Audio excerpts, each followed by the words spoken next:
Hello everyone, welcome to online study point. आज है 22 जुलाई और आज की इस वीडियो में हम 22 जुलाई से रिलेटेड करंट अफेयर के सभी इंपॉर्टेंट क्वेश्चन को कवर करेंगे। तो यदि आप लोगों को इस वीडियो की पीडीएफ चाहिए तो आप हमारे टेलीग्राम चैनल से जुड़ सकते हैं, जिसमें कि 2 लाख से ज़्यादा स्टूडेंट जुड़े हुए हैं। आप लोगों को डेली की पीडीएफ वहीं पर मिल जाएगी। कल के इंपॉर्टेंट क्वेश्चन का हम रिविज़न कर लेते हैं। न्यायिक कार्रवाई का सीधा प्रसारण यूट्यूब चैनल पर करने वाला भारत का पहला हाई कोर्ट जो कि बन गया है गुजरात हाई कोर्ट। खाड़ी क्षेत्र में भारतीय जहाज़ों की सुरक्षा के लिए भारतीय नौसेना के द्वारा ऑपरेशन शुरू किया गया, जिसका नाम है ऑपरेशन संकल्प, जो कि गल्फ ऑफ ओमान यानी कि जो हॉर्मुज स्ट्रेट वाली लोकेशन है, यहाँ इनकी तैनाती की गई है। अमराबाद टाइगर रिजर्व जो कि हाल ही में खबरों में था, तेलंगाना में स्थित है। किस देश के द्वारा दुनिया का सबसे तेज इंटरनेट स्पीड का वर्ल्ड रिकॉर्ड बनाया गया है? जापान के द्वारा। मंकी बी वायरस, इसका पहला मामला यानी कि इंसानों में इस संक्रमण का पहला मामला चाइना में देखने को मिला है। स्टार्ट करते हैं आज का हमारा पहला और इम्पॉर्टेंट क्वेश्चन। हाल ही में दुनिया के सबसे अमीर व्यक्ति जिनका नाम है जेफ बेजोस, इन्होंने 20 जुलाई 2021 को अंतरिक्ष की पहली उड़ान भरी है। सवाल यह है कि जिस विमान में बैठ करके, जिस रॉकेट में बैठ करके ये अंतरिक्ष की यात्रा पर गए थे, इसका नाम क्या है? तो इसका नाम है न्यू शेपर्ड रॉकेट। पहले मैं आप लोगों को चारों ऑप्शन के बारे में बता देती हूँ, फिर आगे हम इसके बारे में डिस्कस करेंगे। यूनिटी 2022। तो देखिए, हाल ही में मैंने बताया था कि जो रिचर्ड ब्रैडमैन है, जिनकी वर्जिन गैलेक्टिक कंपनी है, इसके मालिक है, ये भी अभी अंतरिक्ष की यात्रा से आए हैं। इंजीन्यूटी क्या है? तो ये नासा का एक हेलीकॉप्टर आप कह सकते हैं, जो कि मंगल के मिशन पर गया था। और स्पेस लॉन्च सिस्टम, ये दुनिया का सबसे ताकतवर रॉकेट है, जिसका नाम है स्पेस लॉन्च सिस्टम। नासा के द्वारा इसका हाल ही में ट्रायल किया गया था। तो यहाँ से अब हम डिस्कस करने जा रहे हैं न्यू शेपर्ड रॉकेट के बारे में। तो देखिए, इसे आप कंपेयर करके पढ़ेंगे, इसलिए मैंने ये इमेज सेट की है। जैसे कि अभी मैंने बताया है वर्जिन गैलेक्टिक के बारे में, इसके मालिक कौन है? Richard Branson. 2004 में इसकी शुरुआत की गई थी। जबकि अभी हम जिसके बारे में डिस्कस कर रहे हैं दैट इज़ जेफ बेजोस। 2000 में इन्होंने ब्लू ओरिजिन की स्थापना की थी। दोनों ने ही अभी हाल ही में उड़ान भरी है। जो रिचर्ड ब्रैनसन, ये 85 किलोमीटर की ऊंचाई पर गए, जबकि जो जेफ बेजोस हैं, इन्होंने 105 किलोमीटर की ऊंचाई पर ये उड़ान भरी है। दोनों ने किस व्हीकल का इस्तेमाल किया है? व्हीकल का टाइप कौन सा है? तो रिचर्ड ब्रैनसन, तो इनके एयरप्लेन का नाम था VSS यूनिटी, जबकि जेफ बेजोस जिस रॉकेट पर गए हैं, इसका नाम है न्यू शेपर्ड रॉकेट। और अभी जेफ बेजोस के साथ कौन कौन गया? एक तो यही थे, एक थे इनके भाई मार्क बेजोस, तीसरे थे एक स्टूडेंट है, 18 साल उम्र है, ओलिवर डेमेन, और एक बुजुर्ग महिला जिनका नाम है वेली फंक। ये 4 लोग गए थे जेफ बेजोस के साथ। जबकि जो रिचर्ड ब्रैडमैन है, इनके साथ 6 लोग गए थे। 6 लोग की इनकी पूरी टीम थी, जिसमें कि एक का नाम आप लोगों ने याद रखा होगा, जो कि इंपॉर्टेंट था, सिरिसा बांदला का, भारतीय मूल की है, ये भी उन्हीं के साथ गई थी। अब यहाँ से सवाल ये बनता है कि जेफ बेजोस जिन्होंने ये यात्रा की है 105 किलोमीटर की, रिचर्ड ब्रैडमैन इन्होंने 85 किलोमीटर की ये यात्रा की थी। तो देखिए, 100 किलोमीटर में क्या होता है? कर्मन रेखा। कर्मन रेखा कहने का मतलब है कि समुद्र तल से 100 किलोमीटर की ऊंचाई पर एक काल्पनिक रेखा है, जिसे हम कर्मन लाइन कहते हैं। इस रेखा से जो ऊपर चला जाता है वह एस्ट्रोनॉट कहलाता है, यानी कि वहाँ से अंतरिक्ष शुरू हो जाता है। तो जब रिचर्ड ब्रैडमैन, सॉरी मैं बार बार ब्रैडमैन बोल रही हूँ, ये है ब्रैनसन, रिचर्ड ब्रैनसन, ये जब गए थे 85 किलोमीटर की ऊंचाई पर, इसके बाद जो मेंबर थे, क्रू मेंबर जो कि इस विमान में सवार होकर के गए थे, इन्होंने भारहीनता यानी कि ज़ीरो ग्रेविटी का अनुभव किया, हवा में उड़ते रहे, ये फील किया है इन्होंने। इनका जो ये पूरा सफ़र रहा था, ये था 90 मिनट का। जबकि यदि हम बात करें जेफ बेजोस की, तो ये लगभग 11 मिनट में अंतरिक्ष की यात्रा ये पूरी तय करके आ गए हैं। आप लोगों ने देखा होगा कि जब कभी भी हम बॉल फेंकते हैं, ये मान लीजिए पर्सन है, इसने बॉल फेंकी एक हाथ से, ये जाके कुछ ऐसे गिरती है। तो सेम इसे आप कह सकते हैं कि जो रॉकेट है, रॉकेट के ऊपर जो कैप्सूल था, कैप्सूल में ये सभी अंतरिक्ष यात्री बैठे हुए थे, और इस कैप्सूल के माध्यम से इन्होंने कर्मन रेखा की, मतलब ये जो बॉर्डर है, ये क्रॉस करते हुए ये सेफ्टी से अंतरिक्ष पर आ चुके हैं। दोनों के बारे में मैंने बता दिया।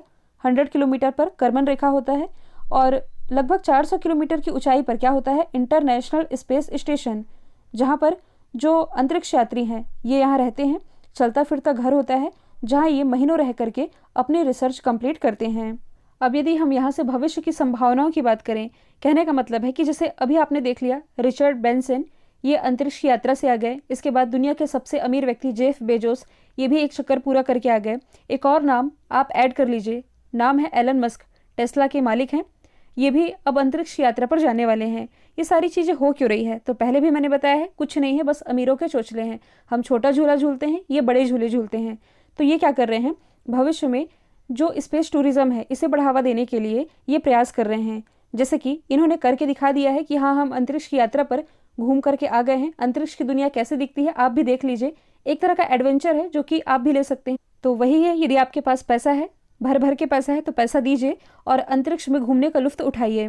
तो भैया बड़े लोगों की बड़ी बड़ी बातें हैं। आप ये देख सकते हैं कि टिकट के जो प्राइस है यहाँ पर करोड़ों में रखे गए हैं।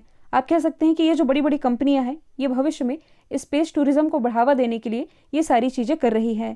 तो ये सब मैंने आप लोगों को बता दिया है, ये आप याद रखेंगे। अगला क्वेश्चन है, हाल ही में पेड्रो कैस्टिलो किस देश के नए राष्ट्रपति बने हैं? तो ये भी हाल ही में पेरू के नए राष्ट्रपति बन गए हैं, पेड्रो कैस्टिलो। मैं आप लोगों को बता दूं कि पेरू के राष्ट्रपति बनने वाले ये पहले किसान बन गए हैं। और अभी पेरू की क्या स्थिति है कि आप कह सकते हैं आफ्टर कोरोना यहाँ बहुत मंदी देखने को मिली है, अर्थव्यवस्था इसकी तो कमर ही टूट चुकी है और गरीबी का भी यहाँ आलम बना हुआ है। ऐसे में ये बन करके आए हैं यहाँ के नए राष्ट्रपति जो कि पहले किसान हैं। चुनावी अभियान में इन्होंने एक नारा दिया था, एक अमीर देश में और अधिक गरीब नहीं, जिससे काफ़ी पॉपुलर भी हुए। जनता ने भर भर के इन्हें वोट दिया है और बना दिया है पेरू का नया राष्ट्रपति। मैं आप लोगों को बता दूं पेरू जो कि दुनिया का दूसरा सबसे बड़ा तांबा उत्पादक देश है। तो पहला कौन है? चिली। हालांकि दोनों की ही लोकेशन आसपास ही है। साउथ अमेरिका का आप मैप देख रहे हैं, ये है पेरू, ये है चिली। पेरू की यदि हम बात करें तो इसकी कैपिटल क्या है? लीमा। करेंसी ये है पेरुवाई न्यू सोल। आसपास की यदि आप लोकेशन देखेंगे तो बहुत समय से हम लोगों ने इंपॉर्टेंट जलधाराओं के नाम याद नहीं किए हैं। तो 3 इंपॉर्टेंट जलधाराएं जो कि आप यहाँ से रिलेट कर सकते हैं। देखिए ये है इक्वेटर। ऐसी कोई भी जलधारा जो कि इक्वेटर की तरफ जाती हो, वे जलधाराएं कैसी होती हैं? ये होती है ठंडी। जबकि वे जलधाराएं जो कि इक्वेटर से उत्तरी ध्रुव या दक्षिणी ध्रुव किसी भी ध्रुव की तरफ जाएं, ये गर्म जलधाराएं होती हैं। तो अब आप समझेंगे। देखिए तो पेरू के पास से आप एक इम्पॉर्टेंट जलधारा का नाम याद रखेंगे, पेरू जलधारा इसी के नाम पर पड़ी है, या इसे आप कह सकते हैं हम्बोल्ट जलधारा। इसकी डायरेक्शन आप देख पा रहे हैं, ये है इक्वेटर की तरफ, मतलब ये हुई ठंडी जलधारा। फिर ब्राज़ील जो कि साउथ अमेरिका का सबसे बड़ा देश है, यहाँ से एक इम्पॉर्टेंट जलधारा आप याद रखेंगे, इसका नाम भी ब्राज़ील के नाम पर ही है, ब्राज़ीलियन जलधारा। इसकी डायरेक्शन अब आप देख सकते हैं, ये है ध्रुवों की तरफ, ये होगी गर्म जलधारा। फिर यहाँ से आप रिलेट करेंगे, एक जलधारा है जिसका नाम है फॉकलैंड जलधारा। इसकी भी लोकेशन या डायरेक्शन आप देख सकते हैं, ये है इक्वेटर की तरफ, मतलब ये होगी ठंडी जलधारा। तो यहाँ से मैंने आप लोगों को बताया भी था कि जहाँ गर्म जलधारा और जहाँ ठंडी जलधारा ये दोनों मिलती हैं तो पानी क्या होता है? गुनगुना। और यहाँ आप कह सकते हैं ग्रैंड बैंक का निर्माण होता है। ग्रैंड बैंक जो कि मछली पालन के लिए या मछली पकड़ने वालों के लिए सबसे उत्तम जगह मानी जाती है। अगला क्वेश्चन है, हैती के राष्ट्रपति जोविनल मोइसे की हत्या के बाद यहाँ के नए राष्ट्रपति कौन बने हैं? तो कुछ दिन पहले मैंने आप लोगों को पढ़ाया था कि हैती के जो राष्ट्रपति थे जोविनल मोइसे, इनके घर में घुस करके इनकी हत्या कर दी गई थी, साथ ही इनकी वाइफ को भी घायल किया गया था। रीज़न क्या था? तो यहाँ की जनता इनसे नाराज़ चल रही थी क्योंकि हैती यहाँ गरीबी का माहौल चल रहा है, साथ ही महंगाई ये लगातार बढ़ते जा रही है। यहाँ के जो राष्ट्रपति थे जोविनल मोइसे, इन पर यहाँ तानाशाही का आरोप लगाया गया, जिसके बाद से इनके घर में घुस करके इनकी हत्या कर दी गई थी और ये मुद्दा काफ़ी ज़्यादा चर्चे में भी रहा था। तो अब यहाँ के नए राष्ट्रपति कौन बन गए हैं? Arian Henry. एरियन हेनरी जिनकी इमेज आप देख पा रहे हैं। तो अब यदि हम बात करें हैती की, जो कि कैरिबियाई कंट्री है, इसकी कैपिटल क्या है? तो ये है पोर्ट अल प्रिंस। और करेंसी तो ये है हैतियन गोर्दे। अच्छा, हैती के पास ही यदि आप आसपास की लोकेशन देखेंगे तो जमैका से आप क्या रिलेट कर सकते हैं? एक दुनिया के सबसे तेज़ दौड़ने वाले एथलीट है उसेन बोल्ट, ये जमैका से ही बिलोंग करते हैं। डोमिनियन रिपब्लिक मेहुल चौकसी के कारण चर्चे में आया था। मैक्सिको की खाड़ी ये चर्चे में था किस लिए? आइज ऑफ फायर यानी कि समुद्र में आग लगने की घटना के कारण ये चर्चे में आया था।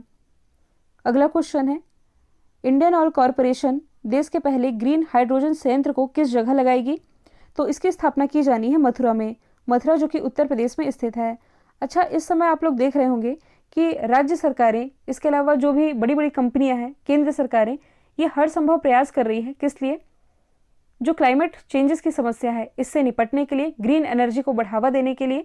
फॉर एग्जाम्पल देखिए, अभी क्या हुआ है कि हमारे जो केंद्रीय मंत्री हैं नितिन जयराम गडकरी जी, इनके द्वारा महाराष्ट्र के एक शहर नागपुर से किसका उद्घाटन किया गया है? भारत के पहले एलपीजी प्लांट का। जो दिल्ली गवर्नमेंट है इसने पहले ही अलाउ कर दिया है कि दिल्ली में यदि कोई ई वाहन खरीदते हैं तो उन्हें 100% रोड टैक्स दिया जाएगा, मतलब कि उन वाहनों पर रोड टैक्स नहीं लिया जाएगा।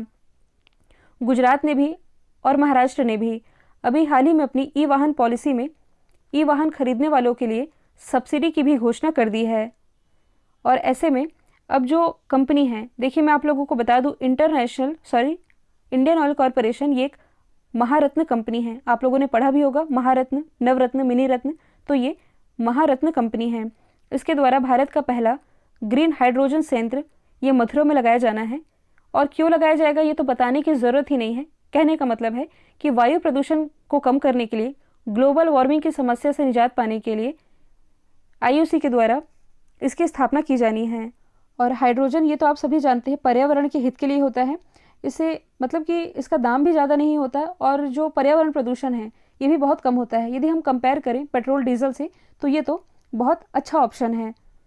और आप ये भी याद रखेंगे कि यदि आपसे पूछा जाए कि भारत की पहली HCNG, अब ये HCNG क्या है? Hydrogen enriched compressed natural gas, HCNG बस ये कहाँ चलाई गई थी? दिल्ली में। तो भारत की पहली CNG बस और HCNG बस दोनों ही पहली बार दिल्ली में ही चलाई गई थी। साथ ही ई वाहनों को भी बढ़ावा दिया जा रहा है। अगला क्वेश्चन है, भारत के मुख्य न्यायाधीश जस्टिस NV रमना ने किस नई योजना की शुरुआत की है? तो इनके द्वारा भी हाल ही में फास्टर योजना की शुरुआत की गई है। अब ये फास्टर ये है क्या? तो इसकी फुल फॉर्म बनती है fast and secure transmission of electronic records. तो जैसा कि नाम से ही स्पष्ट हो रहा है, कहने का मतलब है कि सुप्रीम कोर्ट को जब अपनी निचली अदालत को किसी भी तरह के ऑर्डर देने होते थे, जैसे कि हाई कोर्ट हो गया या कोई भी जिला अधिकारी होते थे, उन्हें जमानत संबंधी यदि कोई भी आदेश देना होता था तो उसकी पहले हार्ड कॉपी देनी होती थी, तो इसमें समय भी ज़्यादा लगता था। तो ऐसे में एक नया तरीका अपनाया गया है इलेक्ट्रॉनिक रिकॉर्ड्स का। कहने का मतलब है इसने इलेक्ट्रॉनिक तरीके के माध्यम से जो सुप्रीम कोर्ट है ये अपनी निचली अदालतों को जमानत की जो भी कार्रवाई है ये ऑनलाइन प्रेषित कर सकेगी। तो ये अच्छी पहल है जिसकी शुरुआत अभी हाल ही में की गई है सुप्रीम कोर्ट के मुख्य न्यायाधीश जस्टिस NV रमना के द्वारा, जो कि सुप्रीम कोर्ट के 48वें क्रम के मुख्य न्यायाधीश हैं। और कल मैंने आप लोगों को स्वप्निल त्रिपाठी बनाम सुप्रीम कोर्ट वाला मैटर ये तो समझा ही दिया था। अगला क्वेश्चन है, ICC की तरफ से जारी किए गए ताज़ा रैंकिंग में कौन सी भारतीय महिला खिलाड़ी वनडे रैंकिंग में टॉप पर पहुंची हैं? तो इसमें टॉप पर रही हैं मिताली राज। और मिताली राज इन्होंने किसे पीछे छोड़ा है? वेस्ट इंडीज़ की स्टेफनी टेलर को। इसके साथ अब ये वनडे रैंकिंग में टॉप पर आ गई हैं। और यदि आपसे पूछा जाए कि ये भारत के किस राज्य से बिलोंग करती हैं, तो ये राजस्थान से बिलोंग करती हैं। तो अब यदि हम बात करें ICC की, यानी कि इंटरनेशनल क्रिकेट काउंसिल की, स्थापना हुई थी 1909 में। हेडक्वार्टर स्थित है दुबई UAE में। और इसके अध्यक्ष कौन है? ये हैं ग्रेग बार्कले, जो कि न्यूजीलैंड से बिलोंग करते हैं। अभी 2 साल बाद यानी कि 2023 में ICC मेंस वर्ल्ड कप, इसका आयोजन अपने ही देश भारत में किया जाना है। अगला क्वेश्चन है, अमेरिकी सीनेट के श्रम विभाग में किस भारतीय अमेरिकी महिला को सॉलिसिटर के रूप में नियुक्त किया गया है? तो ये नियुक्ति की गई है सीमा नंदा की, जिनकी इमेज आप देख पा रहे हैं। भारतीय मूल की ये अमेरिकी महिला है। श्रम विभाग में इनकी नियुक्ति की गई है। देखिए यहाँ लिखा हुआ है अमेरिकी सीनेट। सीनेट का क्या मतलब है? तो आप जानते ही हैं, भारत में जो निम्न सदन होती है इसे कहते हैं लोकसभा, और जो उच्च सदन होती है इसे कहते हैं राज्यसभा। वैसे ही अमेरिका में जो निम्न सदन होती है इसे कहा जाता है हाउस ऑफ रिप्रेजेंटेटिव, जबकि जो उच्च सदन होती है इसे कहा जाता है सीनेट। और ऑप्शन में आप लोगों को जो 2 नाम दिख रहे हैं ये भी भारतीय मूल से ही रिलेटेड है। कमला हैरिस ये भारतीय मूल की हैं। ये भी हाल ही में अमेरिका की उपराष्ट्रपति बनाई गई हैं और ये अमेरिका की पहली महिला उपराष्ट्रपति बनी हैं। प्रमिला जयपाल ये कौन है? तो इन्हें कुछ समय पहले ही अमेरिकी सीपीसी का अध्यक्ष नियुक्त किया गया था। सीपीसी यानी कि कांग्रेशनल प्रोग्रेसिव कॉकस, और सीपीसी का जो पद है यानी कि इसके अध्यक्ष का पद यहाँ सबसे अनुभवी सांसद को दिया जाता है, जो कि भारतीय मूल की प्रमिला जयपाल को दिया गया था। अगला क्वेश्चन है, मून लैंडिंग डे किस दिन मनाया जाता है? तो ये हर साल 20 जुलाई को मनाया जाता है।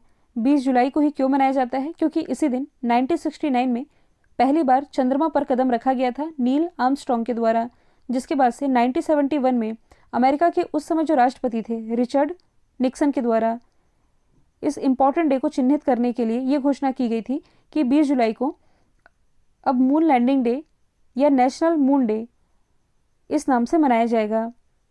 अगला क्वेश्चन है, मरणोपरांत मोहन बागान रत्न से किसे सम्मानित किया गया है?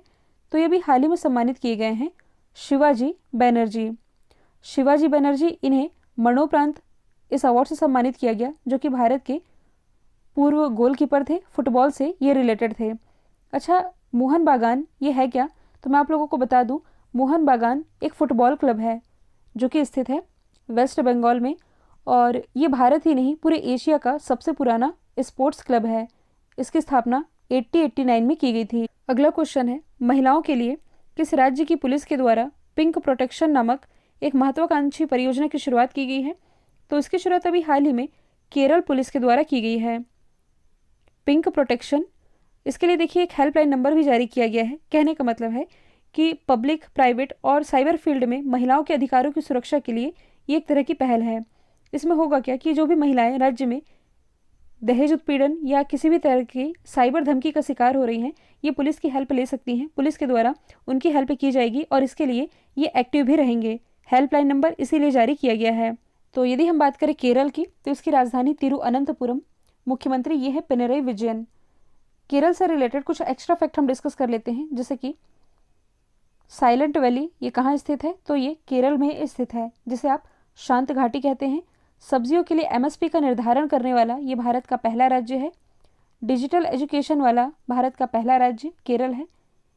School education quality index, health index दोनों में ही टॉप पर रहा है केरल। इसके अलावा अभी हाल ही में सस्टेनेबल डेवलपमेंट गोल, इसमें भी केरल ने ही टॉप किया है। कल जो मैंने आप लोगों से सवाल पूछा था, इसका राइट आंसर अफगानिस्तान था। अब आप लोगों के लिए आज का सवाल है, कांस फिल्म फेस्टिवल 2021 में बेस्ट डॉक्यूमेंट्री का अवार्ड किसने जीता है? इसका जो भी आंसर है कमेंट बॉक्स में बताइएगा। वीडियो यदि पसंद आए तो लाइक कीजिए, शेयर कीजिए, चैनल को सब्सक्राइब करना बिल्कुल मत भूलिएगा।